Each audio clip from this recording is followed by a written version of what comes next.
तुमच्या पत्नीचं बाहेर अफेअर आहे आणि तुम्ही तुमच्या पत्नीला तिच्या बॉयफ्रेंड सोबत रंगेहात पकडलंय, ही एक मोठी क्रुएलिटी आहे.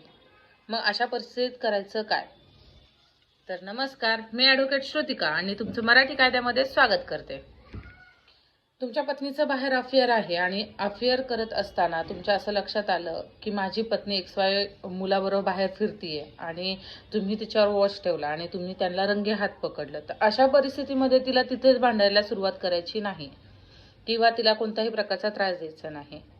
ते सगळे प्रूफ तुमच्याजवळ ठेवायचे आणि हिंदू मॅरेज ॲक्टनुसार कलम 13 अंतर्गत तुम्ही डिवोर्स पिटिशन फाईल दाखल करायची. आणि डिवोर्स पिटिशन हे तुम्ही दाखल केल्याच्या नंतर जर तुमची पत्नी तुम्हाला धमकी देत असेल की मी माझ्या बॉयफ्रेंडला सांगेल, मी तुला मारेल, तुझ्या नातेवाईकांमध्ये तुझी बदनामी करेल किंवा तुझ्या कुटुंबांना त्रास देईल, तर अशाही परिस्थितीमध्ये तुम्ही अप्रोच करायचं नाही किंवा कोणतीही ॲक्शन घ्यायची नाही. IPC अंतर्गत 506 कलमानुसार तुम्ही तुमच्या पत्नीच्या व तिचा बॉयफ्रेंड जो असेल त्याच्या विरोधात गुन्हा दाखल करू शकता.